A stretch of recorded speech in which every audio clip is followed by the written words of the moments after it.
প্রতিটা খাবারের স্বাদই ছিল অনেক অনেক বেশি মজাদার। রাতের বেলা হুট করে চলে গিয়েছিলাম স্ট্রিট ফুড ট্রাই করতে। যে ফার্স্টে আমরা অর্ডার করেছিলাম নর্মাল একটা মোমোজ। এই মোমোজটা খেতে অনেক অনেক বেশি মজা ছিল, স্পেশালি এই চিলি অয়েলটা দিয়ে মোমোটা খেতে আরো বেশি ভালো লাগতেছিল।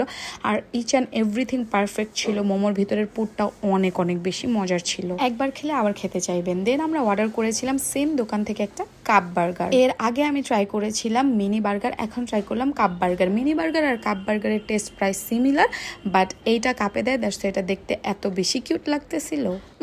কিউট লাগলে হবে না, এটা টেস্টও মজা হইতে হবে। আর এটা টেস্ট আসলে মজা ছিল। মেয়োনিজটা তো অনেক বেশি মজা। এরকম একটা লম্বা লাঠি দিয়ে উঠিয়ে উঠিয়ে এটা খাবেন।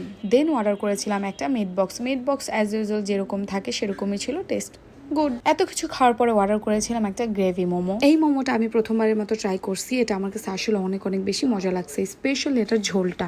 আর এই সব মজার খাবারগুলো আমরা খেতে চলে গিয়েছিলাম মিরপুর লাভ রোডে। ওনাদের দোকানের প্রতিটা খাবারই অনেক অনেক বেশি রিজনেবল আর অনেক বেশি টেস্টি, আর ওনাদের বিহেভিয়ার অনেক বেশি ভালো। আর হ্যাঁ, দোকানের নাম হচ্ছে রেড রোজ।